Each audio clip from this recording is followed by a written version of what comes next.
하나님이 함께 하시고 살피시고 보호하시는 삶이라는 것이 어떤 것일까요? 어려움이나 고난 없이, 원치 않는 만남 없이 앞에 고속도로 같은 길이 쭉 열리는 삶일까요? 이번에 의성에서 시작된 산불로 인해서 너무나도 많은 사람들이 삶의 터전을 잃고 목숨을 잃는 안타까운 일이 벌어졌습니다.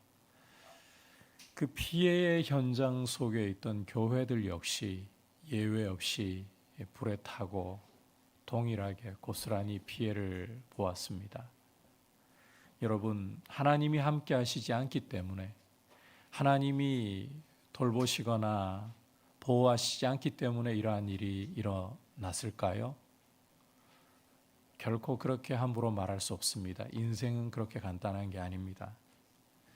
하나님이 함께 하시고 보호하신다고 해도 인생에는 어려운 일들을 겪을 수 있고 원치 않는 만남들을 얼마든지 만날 수가 있습니다.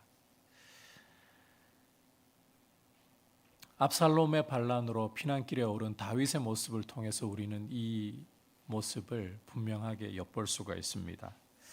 오늘도 여러분과 함께 다윗이 피난길에 만난 사람들에 대해서 말씀을 통해 살펴보려고 하는데, 이번에 다윗이 만나는 사람들은 이전과는 결이 좀 다른 사람들입니다. 앞서 다윗이 피난길에 만났던 사람들은 충심으로 다윗을 위하는 사람들이었습니다. 600명의 용병대를 이끄는 이때라든지 제사장 사독 아비아달 그리고 레위인들이라든지, 게다가 다윗의 친구였던 후세라든지, 이런 사람들은 다윗을 위하고 다윗의 고난에 함께 동참하려고 하는 사람들이었습니다. 그런데 오늘 본문 속에 등장하고 있는 두 인물은 결이 좀 다릅니다. 시바와 시므이라는 사람들인데, 이들이 어떤 사람들인지 우리가 함께 말씀을 통해 살펴보면서 그리스도인으로서 경계해야 할 모습, 아울러 하나님이 함께 하시고 보호하시는 삶의 태도가 어떠해야 하는가, 이 점을 중심으로 우리가 말씀을 살펴보려고 합니다. 여러분께서 1절 말씀을 보시면 다윗이 감람산 산등성이를 넘고 얼마 지나지 않은 후에 한 사람이 다윗을 맞이했다는 것을 보여주고 있습니다.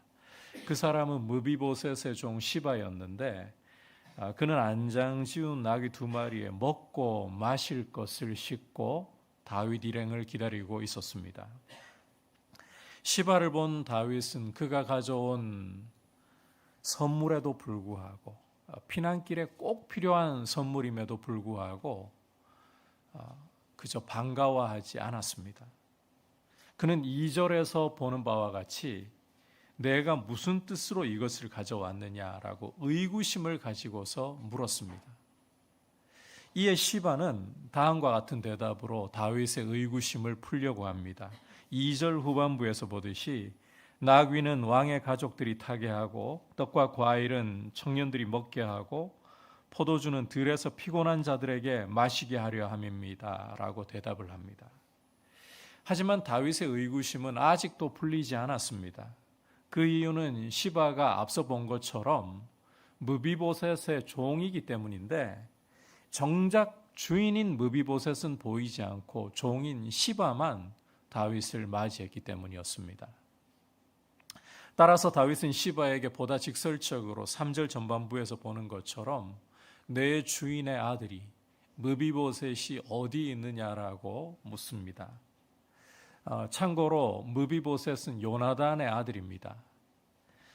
요나단은 다윗을 죽이려고 했던 원수 사울의 아들이면서 동시에 다윗을 너무나도 자기 생명보다도 아끼고 사랑하고 다윗을 도왔던 둘도 없는 친구였지 않습니까? 무비보셋은 바로 그 요나단의 아들인데, 여러분께서 사무엘하 9장을 보시면 다윗이 요나단 때문에 이 사람을 찾아서 하나님의 은총을 베풀었던 것, 여러분께서 기억을 더듬어 보시면 아마 생각이 나실 겁니다. 참고로 이 무비보셋이라는 사람은 두 다리를 다 저는 장애인이었습니다. 게다가 기를 쓰고 다윗을 죽이려고 애썼던 다윗의 원수 사울의 손자, 쉽게 말해 역적의 손자였습니다. 그럼에도 불구하고 다윗은 요나단과 맺은 언약 때문에 요나단을 기억하고서 무비보셋에게 은총을 베풀었습니다. 여러분, 고대 근동에서 이 다리를 전다는 사실만으로도 왕과 함께 상에 앉을 수가 없습니다. 게다가 이 무비보셋은 다윗에게 원수의 손자라고 했잖아요. 그럼에도 불구하고 다윗이 이 사람에게 하나님의 은총을 베풀리라, 왕자들과 함께 할 정도로 큰 은총을 베풀었습니다. 자, 그런데 반란이 일어나서 다윗이 피난길에 오른 상황에 무비보셋의 종인 시바는 탈 것과 음식물까지 마련해서 다윗 일행을 맞이하고 있는데 정작 이런 은총을 입은 무비보셋은 나타나지 않은 것입니다. 다윗은 이미 자기 아들로부터 반란을 당한 상황입니다. 자라보고 놀란 가슴, 소뚜껑 보고도 놀란다고, 여러분, 이런 배신을 경험한 사람은 조그마한 배신의 징조만 보여도 또다시 충격을 받고 상처를 받을 수가 있습니다. 다윗은 아마도 무비보셋 너마저도 이런 마음이었을지도 모르겠습니다. 그래서 의구심을 가지고서 시바에게, 그종 시바에게 내 주인의 아들이 어디 있느냐 단도직입적으로 묻는 거예요. 자, 그런데 시바는 다음과 같이 다윗에게 대답합니다. 함께 3절 후반부 시바가부터 읽어보겠습니다. 시작. 시바가 왕께 아뢰되 예루살렘에 있는데 그가 말하기를 이스라엘 족속이 오늘 내 아버지의 나라를 내게 돌리리라 하나이다. 자, 시바의 대답을 보시면 자기의 주인 무비보셋은 여전히 예루살렘에 있고 압살롬의 반란이 일어나서 다윗이 피난길에 오르자 이스라엘 족속이 내 아버지의 나라를 내게 돌리리라, 이렇게 말하고 있다는 것입니다. 여러분, 할아버지 사울이 이스라엘의 초대 왕이었고 장자였던 아버지 요나단이 사울이 죽고 나면 후계자로서 적통이라고 할 수 있습니다. 그렇다면 그 아버지 요나단마저 죽고 나면 그 다음 순서는 누가 되어야 되겠습니까? 상식적으로는 무비보셋이어야 합니다. 그런데 할아버지와 아버지가 블레셋과의 싸움에서 전사하고 난 후에 다윗이 통일 이스라엘의 왕이 되었습니다. 무비보셋은 말로 표현할 수 없어서 그저 참고 있는 것이지 속으로는 불만이 가득했다는 거예요. 압살롬의 반란으로 예루살렘에 혼란이 닥쳐오고 예루살렘이 무주공산이 되자 무비보셋은 드디어 본색을 드러냈다, 본심을 드러냈다. 이게 시바의 말이라는 것입니다. 여러분, 시바의 말만 듣고 보면 이 무비보셋은 굉장히 배은망덕한 사람이고 나쁜 사람이라고 할 수 있습니다. 다윗도 시바의 말을 듣고 충격에 빠진 것 같습니다. 무비보셋 너마저도 나에게 배신을 하고 내 등에 칼을 꽂다니. 왜냐하면 시바에게 4절에서 보는 것처럼 무비보셋에게 있는 것이 다 내 것이니라, 이렇게 다윗이 말하고 있기 때문입니다. 이 말은 시바가 더 이상 무비보셋의 종이 아니다라고 말하는 것과 같은 것입니다. 요나단과의 언약 때문에 무비보셋을 그토록 심혈을 기울여서 도와주었고 돌보아 주었었는데 이런 공고한 때에 다윗의 등에다가 칼을 꽂는 배신을 하다니. 다윗은 더 이상 무비보셋을 인정하기보다 차라리 시바를 인정하는 게 낫다. 자, 그런데 여러분, 여기에서 이제 우리가 질문을 좀 던져보아야 됩니다. 과연 시바의 말이 옳은 것인가? 무비보셋이 시바의 말처럼 다윗이 피난길에 오른 사이에 이 역모를 꾀하고 있었던 것인가? 자기가 왕이 되려고 했던 것인가? 결론부터 말씀드리면 결코 그렇지 않습니다. 여러분께서 사무엘하 19장을 보시면 압살롬의 반란이 진압이 되고 난 후에 다윗이 다시 예루살렘으로 돌아오는 길에 무비보셋이 다윗을 맞으러 나오는 장면을 우리가 읽을 수 있습니다. 그때의 무비보셋의 모습을 성경 기자가 어떻게 묘사를 하는가? 사무엘하 19장 24절에서 이렇게 묘사를 하고 있습니다. 함께 읽어보겠습니다. 시작. 그는 왕이 떠난 날부터 평안히 돌아오는 날까지 그의 발을 맵시 내지 아니하며 그의 수염을 깎지 아니하며 옷을 빨지 아니하였더라. 자, 무비보셋의 모습을 보십시오. 다윗이 피난길에 오른 그 날부터 시작해서 다윗이 돌아오는 날까지 옷을 빨지 않았다라고 말하고 있습니다. 자기의 몸을 전혀 가꾸지를 않았습니다. 여러분, 이게 뭘 의미한다고 생각합니까? 피난길에 오른 사람이 제대로 씻거나 수염을 가꾸거나 가능한 일입니까? 불가능한 일입니다. 옷을 빠는 게 가능한 일입니까? 불가능한 일입니다. 따라서 이 무비보셋이 보인 반응은 다윗이 돌아올 때까지 한결같이 다윗과 함께 그 피난 행렬에 동참하는 사람처럼 그렇게 나도 처신하겠습니다. 자, 그렇다면 이제 의문은 무비보셋이 왜 이 피난 행렬에 함께 합류하지 못했느냐 하는 것입니다. 여러분, 피난 행렬에 동참하지 않은 게 아니라 못한 겁니다. 자, 앞서 이 무비보셋이 어떤 사람이라고 말씀드렸습니까? 두 다리가 다 전다. 그래서 스스로 걷는 것도 불편할 뿐만 아니라 짐승을 탄다라는 것 자체가 도움 없이는 사실상 불가능합니다. 게다가 피난 행렬은 예루살렘을 그야말로 몸만 빠져나갈 정도로 다급하게 움직인 상황이었습니다. 이런 다급한 행렬에 무비보셋이 두 다리를 제대로 쓰지도 못하는 사람이 서둘러서 따라갈 수 있다고요? 불가능한 일이에요. 자, 그렇다면 오늘 말씀에서 시바가 지금 다윗에게 한 모든 말은 자기의 주인 무비보셋을 모함한 것이라는 말입니다. 이 불안정하고 혼란이 닥친 틈을 타서 자기가 주인을 모함하고 절름발이잖아요. 두 다리다. 다윗과 어차피 함께 할 수가 없잖아요. 자기가 안 도와주면. 그러면 이런 틈에 무비보셋을 왕이 되려고 딱 구실이 있잖아요. 핑계가 있잖아요. 사울의 손자, 요나단의 아들. 왕이 되려고 모반을 꾀했다. 사실 이러고 나면 무비보셋의 모든 소유는 자기에게 올 것이다. 이 시바는 이런 못된 계산을 하고 이 혼란한 틈을 타서 기회를 엿보고 이런 짓을 벌인 것입니다.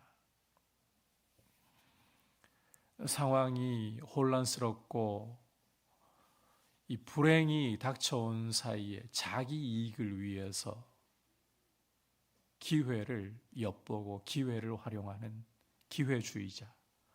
이 사람이 바로 시바였다는 거예요. 여러분, 남의 혼란과 불행을 기회로 삼으려고 기회를 엿보는 자가 되어서는 안 되는 것입니다. 이제 두 번째로 시므이라는 사람을 계속해서 좀 살펴보겠습니다. 자, 시바와의 만남 후에 이제 다윗은 피난길을 계속하던 중에 바후림이라는 곳에 이르게 됩니다. 자, 여기에서 한 사람을 만나는데 5절에서 보듯이 게라 사람 시므이라는 사람입니다.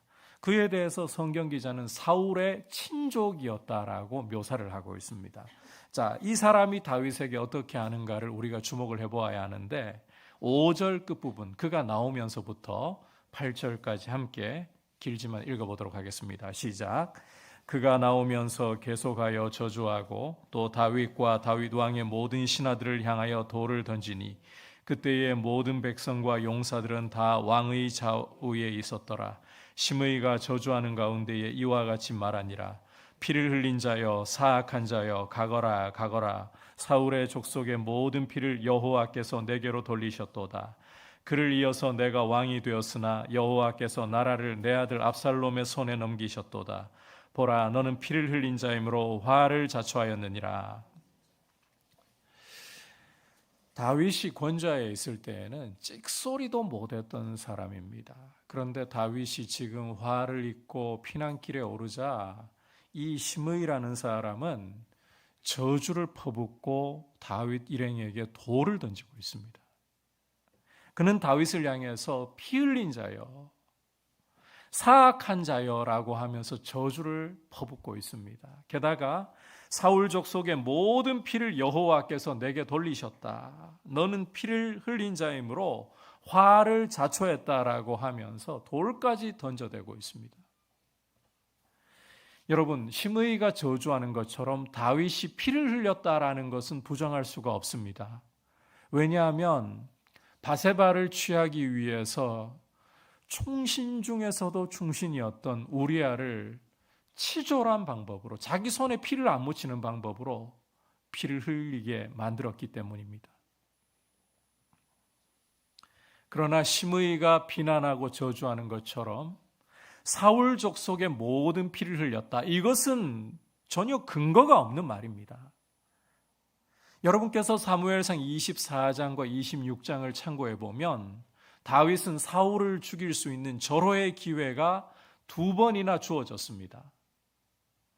자, 그런데 2차례나 사울을 죽일 수 있는 절호의 기회에, 그것도 하나님이 다윗에게 허락하셨던 2차례의 기회에 다윗은 어떻게 했느냐? 머리카락 한 올조차 상하게 하지 않았습니다. 다윗의 부하들이 사울을 단번에 죽일 수 있다라고 절호의 기회가 왔으니까 단번에 죽일 수 있습니다.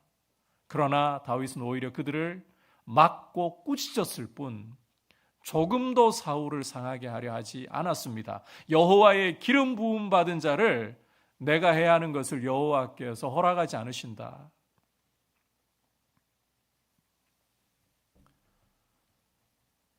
게다가 다윗이 통일 이스라엘의 왕이 되는 데 있어서 가장 큰 걸림돌, 마지막 장애물이었던 이스보셋, 그가 죽은 것도 다윗이 관여한 것이 아니었습니다. 여러분, 사울과 그 아들들 어떻게 죽었습니까? 자기 죄 때문에, 여호와의 말씀에 순종하지 않고 자기 죄 때문에 죽은 것입니다. 길보아산 전투에서 블레셋 사람들의 손에 의해 죽임을 당했는데 성경 기자는 그게 여호와의 말씀에 불순종했기 때문이라고 분명하게 선언하고 있습니다. 게다가 마지막 걸림돌 이스보셋 어떻게 죽었습니까? 다윗이 사주한 것도 없습니다. 그 부하 군장들이 낮잠 자고 있는 틈에 배를 찌르고 목을 베어다가 다윗에게 갖다 바쳤어요. 여러분, 사울이 죽고 난 후에, 그리고 이스보셋이 죽고 난 후에 과연 다윗은 이젠 다 죽고 난 이후니까라고 기뻐하기라도 했습니까? 그러지도 않았습니다. 그는 사울을 위해, 요나단을 위해 조가를 지어 부를 정도로 그들의 죽음을 슬퍼했고, 이스보셋이 죽고 난 후에는 그를 정성스럽게 장례를 치러줄 정도로 죽음에 대해서 애도하는 모습을 보였습니다. 그런데 시므이는 지금 사울 족속의 피를 다윗에게 다 돌리고 있어요.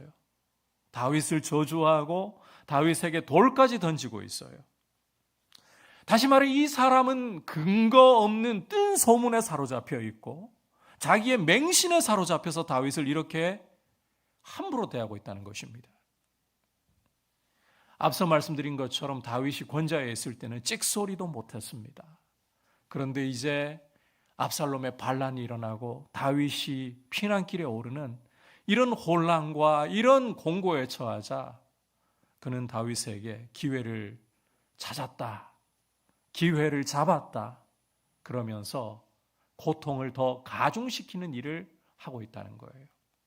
이 사람 역시 기회를 엿보고 있던, 그리고 그 기회를 이용하는 기회주의자라는 것입니다.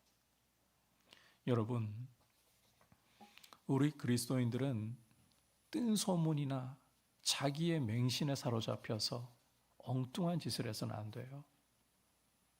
특히 남의 고통을 더 가중시키는 기회주의자가 되어서는 안 된다는 것입니다.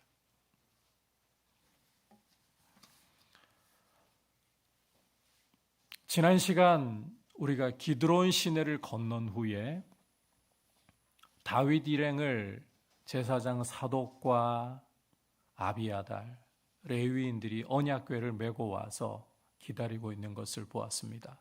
여러분, 이게 무슨 의미라고 했습니까? 과거 언약궤를 맨 제사장들이 요단강에서 이스라엘이 다 건널 때까지 기다리고 있는 모습을 연상케 하고, 다시 말해 다윗을 언약궤를 맨 제사장 일행이 기다리고 있다는 것은 하나님이 다윗 일행을 보호하고 계시고 다윗을 살피고 계신다, 다윗과 함께 하신다, 그 표를 보여주시는 것이라고 했잖아요. 눈으로 볼 때 다윗은 비참한 상황입니다. 그럼에도 불구하고 여전히 하나님은 함께 하시고 하나님은 다윗 일행을 보호하고 불꽃 같은 눈동자로 살피고 계신다. 따라서 아히도벨과 같이 뛰어난 전략가가 압살롬 편에 가세했다, 이런 절망적인 소식이 들려올 때 다윗이 하나님께 구하니까 하나님이 응답으로 후세까지 보내주셨지 않습니까? 피난 초기에는 왕궁으로부터 가장 멀리 떨어진 끝집 무렵에 이르렀을 때에 600명을 거느린 이때가 찾아와서 다윗과 함께 하겠다는 그런 맹세까지 하는 것, 하나님이 보게 하셨지 않습니까? 여러분, 그럼에도 불구하고 인생이라는 것이 하나님이 함께 하시고 보호하시기 때문에 이런 만남만 있고 이런 일만 있는 게 아니라는 것입니다. 나라의 혼란을 틈타서 자신의 이익을 위해서 무비보셋을 모함하고 다윗에게 눈도장을 찍으려고 하는 이런 기회주의자 시바, 정확한 판단도 없이 뜬 소문과 맹신에 사로잡혀서 고통받고 있는 다윗에게 더 고통을 가중시키고 있는 심의, 이런 기회주의자들도 하나님이 함께 하시고 하나님이 돌보시는 다윗에게 찾아올 수 있다는 것입니다. 이런 만남을 가질 수도 있다는 것입니다. 여러분, 혹 시바라든지 심의 때문에 이 기회를 엿본다는 사실 자체가 잘못된 걸로 비춰질까 우려가 됩니다.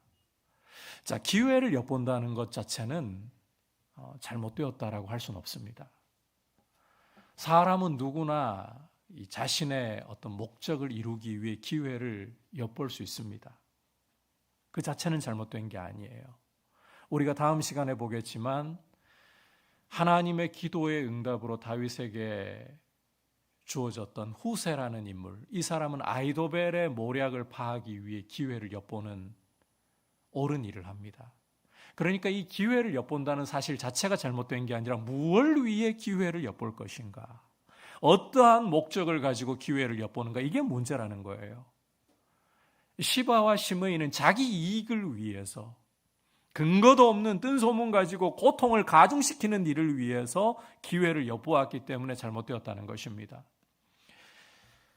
말씀드리고자 하는 핵심은 이겁니다. 여러분, 하나님이 함께 하시고 하나님이 보호하시는 삶을 살아간다고 해서 결코 인생에 원치 않는 일을 피해갈 수 있거나 원치 않는 만남을 피해갈 수 있다라고 생각해서는 안 된다는 겁니다. 인생길은 그렇게 단순하지가 않습니다. 아무리 믿음으로 살려고 하고 하나님을 경외하려고 해도 여러분, 원치 않는 어려움들이 인생에 닥쳐올 수가 있습니다. 원치 않는 만남들이 내 삶을 괴롭게 할 수가 있습니다. 따라서 이런 일들이 일어날 때에 너무 지나치게 좌절하거나 낙심하지 마시라는 것입니다. 하나님이 나를 버리셨는가, 그렇게 의심하지 마시라는 것입니다. 내가 문제가 있어서 이런 사람들 만나는 것인가? 내 인생에 뭐가 잘못된 것이 있어서 하나님 이런 공고함을 허락하시는 것인가?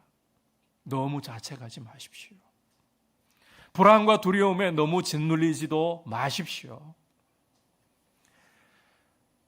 이런 경우도 있어요. 때리는 시어머니보다 말리는 신우가 더 밉다고 내가 그런 생각을 안 가지려고 해도 옆에서 말을 보태는 사람들이 있습니다. 헌금 생활 열심히 하지 않아서 그렇다는 둥,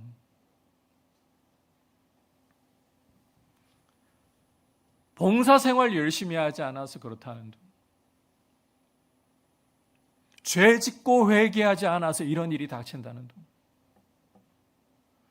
여러분, 이런 말을 함부로 쉽게 해서는 안 돼요. 고난을 당하고 잘못된 만남을 인해 고통받는 사람들을 향해 이런 말을 함부로 하면 안 됩니다. 물론 그런 원인이 있을 수도 있어요. 그걸 부정할 수는 없습니다. 하지만 아닌 경우도 더 많곤 합니다. 따라서 옆에서 함부로 쉽게 판단하거나 말을 더해서는 안 되는 것입니다. 거듭 강조하지만 믿음으로 하나님을 경외하고 사랑하고 순종하는 길을 가려고 해도 여러분, 원치 않는 어려운 일들 만나고 싶지 않던 사람들과의 만남을 감수해야 할 수도 있습니다. 그래서 자신을 과하게 살펴서 주님도 묻지 않는 죄에 대한 책임을 스스로에게 묻거나 자신을 함부로 몰아세우지는 마십시오. 오히려 다윗처럼 여러분께서 하려고 하셔야 돼요.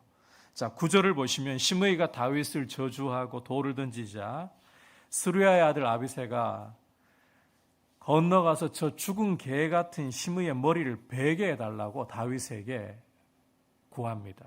그때 다윗이 어떻게 반응하는가? 10절부터 12절까지 함께 한 목소리로 보도록 하겠습니다. 시작. 왕이 이르되 스루야의 아들들아, 내가 너희와 무슨 상관이 있느냐? 그가 저주하는 것은 여호와께서 그에게 다윗을 저주하심이니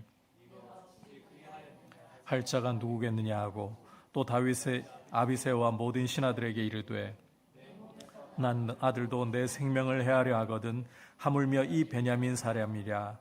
여호와께서 그에게 명령하신 것이니 그가 저주하게 버려두라. 혹시 여호와께서 나의 원통함을 감찰하시리니 오늘 그 저주 때문에 여호와께서 선으로 내게 갚아주시리라 하고. 여러분, 다윗의 모습을 보시면 시므이의 저주에도 불구하고 여호와를 인정하고 있습니다. 하나님이 허락하지 않으시면 시므이가 자신을 저주할 수도 없다라고. 그리고 이런 상황, 아들에게 배신당한, 반란당한 이런 상황, 그리고 기회주의자들과 이런 몹쓸 만남도 하나님이 허락하셨다. 이걸 인정을 하고 있어요. 하나님이 허락하셨다.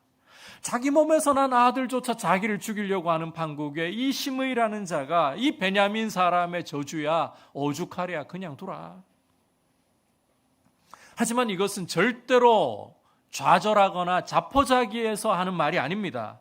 이런 와중에 다윗은 여호와께서 이 저주를 변하여 자신에게 선으로 갚아주시기를 기대하고 있습니다. 여러분, 이 모습이 중요하다는 거예요. 하나님을 인정하고 지금은 이런 저주가 나에게 온다 할지라도, 욕이 쏟아진다 할지라도 하나님 긍휼히 여기시고 이것을 역전시켜서 선으로 갚아주옵소서. 하나님을 인정하고 기대하는 모습. 여러분, 이게 인생길에서 그리스도인이 가져야 할 모습입니다. 눈에 보이는 상황 때문에 좌절하거나 눈에 보이는 상황 때문에 자기를 학대하기보다 여러분, 죄가 있다면 회개하고 일어서야 되는 것이고, 죄를 살펴도 죄가 생각나지 않는다면 하나님이 이 상황까지도 다스리고 계시고 나에게 좌절을 주기 위해, 인생을 공복해 하기 위해 이러한 상황을 허락하시는 것이 아니라 시간이 흐르고 때가 되면 이 상황도 바꾸어서 오히려 선이 되도록 역사하실 것이다. 하나님을 인정하고 하나님의 긍휼을 구하는 모습. 여러분, 이게 그리스도인이 인생길에 가져야 할 굉장히 중요한 모습입니다. 물론 여기에는 인내가 따라요. 우리 주님께서도 아버지의 뜻을 이루시기까지, 십자가를 지시고 우리 구원을 이루시기까지 인내를 하셨지 않습니까? 다윗이 보이는 모습이 바로 그러한 결을 따르고 있는 거예요. 십자가를 치고 자기를 부인하신 우리 주님의 모습과 마찬가지의 모습을 보이고 있는 것입니다. 여러분, 자기를 부인하고 자기 십자가를 지고 주님 따른다는 게 다윗의 모습 속에서는 이런 모습으로 나타나고 있는 겁니다. 공고한 때를 만나도 그 공고함까지도 하나님이 주관하고 계시고, 나는 하나님을 인정하며 하나님의 긍휼을 바라면서 인내로 하나님이 이 모든 상황을 다스리시고 바꾸시는 것을 볼 때까지 겸손히 가리라. 그러므로 여러분, 믿음으로 살아갈 때에 어려운 일이 닥쳐옵니까? 여러분을 자학하지 마십시오. 자책하지 마십시오. 설령 죄가 있기 때문이라 할지라도 회개하고 일어나십시오. 그리고 하나님이 이 모든 상황의 주관자이시고 이 모든 상황을 역정케 하실 자비하신 분이라는 것을, 독생자도 주셔서 우리를 위해 아끼지 않고 십자가까지 내어주셨다면, 우리를 구원하셨다면 우리의 걸음 가운데에 이 모든 환난도 역전시키실 것이라는 믿음으로 인내하고 잠잠히 주님을 바랄 때에, 주님이 골짜기에 있더라도 가장 높은 곳에 우뚝 세우시는 귀한 은혜를 베풀어 주실 줄 믿습니다. 주님이 이 나라의 상황도 그렇게 인도해 주시기를 우리 그리스도인들이 잠잠히 구하며 주님을 신뢰하고 주님의 은혜를, 특히 교회가 이와 같은 어려운 때에 주님의 은혜를 겸손히 구하며 주님의 역사를 구할 수 있기를 축복합니다. 오늘 피난길에서 만난 두 사람, 시바와 시므이가 어떤 사람인지를 살펴보면서 하나님이 함께 하시고 살피시는 삶의 태도에 대해, 특히 고난 중의 태도에 대해 살펴보았습니다. 여러분, 자신의 이익을 위해서 남을 모함하고 이용하는, 혹은 뜬 소문이나 근거 없는 맹신에 빠져서 남의 고통에다가 고통을 더하는 이런 일이 우리 그리스도인들에게는 없어야 합니다.